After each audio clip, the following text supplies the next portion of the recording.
પારડી તાલુકાના ડુમલાવ ગામમાં રહીને લોકોની સેવા ને પોતાનું જીવન બનાવનાર સ્વર્ગસ્થ ઉત્તમભાઈ અને સ્વર્ગસ્થ ઈશ્વરભાઈની યાદમાં 1 સપ્ટેમ્બરના રોજ બપોરે 1 કલાકે પારડી તાલુકાના રોહિણા આશ્રમ શાળામાં પારડી વિભાગ કિસાન પંચાયત દ્વારા રેલી યોજવામાં આવશે. સ્મરણમાં યાદ કરીને જમીન કેવી રીતે બચાવવાની એ મુદ્દે બધા પધારવાનું હાર્દિક આમંત્રણ આપું. મારા દાદા પહેલાંથી જ શિક્ષણને બહુ મહત્ત્વ આપ્યું છે. ઘણી એવી સંસ્થાઓ ઊભી કરી છે પારડી તાલુકા વલસાડ જિલ્લામાં અને હંમેશા પ્રોત્સાહન આપ્યું છે. તો 1 સપ્ટેમ્બરના દિન આપણે એના માટે જ કે શિક્ષણને બી કેવી રીતે પ્રભુત્વ અપાય, સાથે સાથે દાદાજી ધાર્મિકમાં બહુ માનતા હતા, કઈ મંદિરોના એમને સ્થાપક કર્યા છે હિન્દુ ધર્મ, તો એ બી આપણે યાદ કરીને બધા ભેગા થઈ જવું. પારડી વિભાગ કિસાન પંચાયત દ્વારા દર વર્ષે 1 સપ્ટેમ્બરના રોજ ખેડ સત્યાગ્રહની રેલી યોજાય છે, જે આ વર્ષે 1 સપ્ટેમ્બરના રોજ બપોરે 1 કલાકે રોહિણા આશ્રમ શાળામાં યોજવામાં આવશે, જેમાં વિશાળ સંખ્યામાં દરેક સમાજના લોકોને અને અગ્રણીઓને હાજર રહેવા માટે પારડી વિભાગ કિસાન પંચાયત દ્વારા અપીલ કરાઈ છે. શ્રી ઈશ્વરભાઈ છોટુભાઈ દેસાઈ, ઉત્તમભાઈ હરજીભાઈ પટેલ, રમણભાઈ દેવાભાઈ પટેલ અને અસંખ્ય મંગળભાઈ જેવા અહીં આપણી વચમાં છે. એમને નેતૃત્વમાં 1953માં ડુમલાવ મુકામે 7 મુકામે આ પારડી ખેડ સત્યાગ્રહનું મંડળ થયેલા. એની પાછળનો મોટો હેતુ હતો કે આઝાદી પછી આ વિસ્તારની પ્રજા દબાયેલી હતી, કચડાયેલી હતી, એમને અન્ન ન મળતું હતું, બિલકુલ જમીનદારોના શોષણ નીચે જીવતી હતી, નિરક્ષર પ્રજા હતી, અભણ હતી, અજ્ઞાન હતી.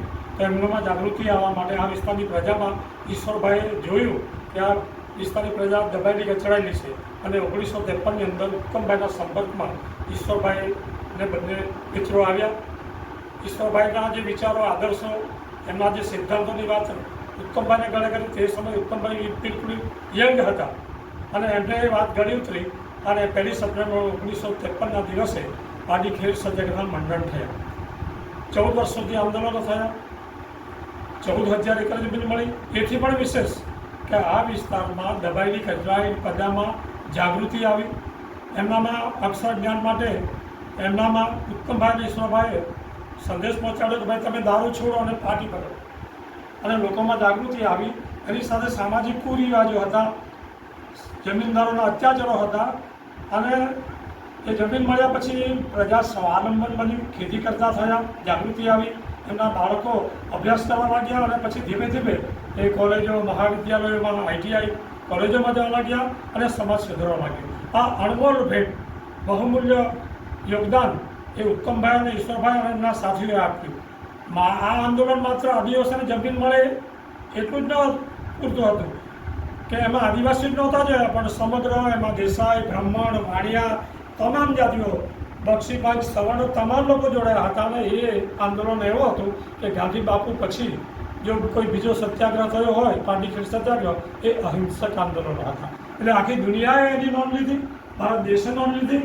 અને આજે એમની યાદમાં કે ભવિષ્યમાં આવતા દિવસોમાં આપણે શું કરવું જોઈએ, પ્રજામાં જાગૃતિ તો આવી, પણ ઉત્તમભાઈના વિચારો, આદર્શો, ઈશ્વરભાઈના આદર્શો, એના મૂલ્યો, એનું જતન થાય, પ્રજામાં જાગૃતિ આવે, અંધશ્રદ્ધા, અવિશ્વાસ, એના શિક્ષણનો વ્યાપ વધે, અને જે નશાખોરી છે, અપરાધીકરણની વૃત્તિ છે, એ દૂર થાય અને પ્રજામાં એકતા આવે, બધામાં વિશ્વબંધુત્વની ભાવના આવે. આ ઉત્તમભાઈ અને ઈશ્વરભાઈના આદર્શો આ વર્ષોના વર્ષો સુધી એ યુવાન લોકોમાં આગળ વધે, એના માટે અમે દર વર્ષે 1 સપ્ટેમ્બરની ઉજવણી કરીએ છીએ. આજે એના માટે અમે બધા મિત્રો, ચંપકભાઈ સહિત એ તમામ મિત્રોએ ભેગા થાય છે, હજી બીજા મિત્રો આવે છે, અને અમે બિન રાજકીય રીતે આ રોહિણા આશ્રમ શાળાની અંદર જે કનુભાઈ દેસાઈએ અમને જે હોલ બંધાવી આપ્યો છે, એમાં અમે રેલી કરવાના છે. એ 1 સપ્ટેમ્બર અને મંગળવારના દિને 1 વાગે રેલી યોજાશે. 1953થી આ જે સમય છે, ક્રમ છે, તે પ્રમાણે જ અમે ઉત્તમભાઈ અને ઈશ્વરભાઈના સમય પ્રમાણે અમે અનુસરણ કરીએ છીએ.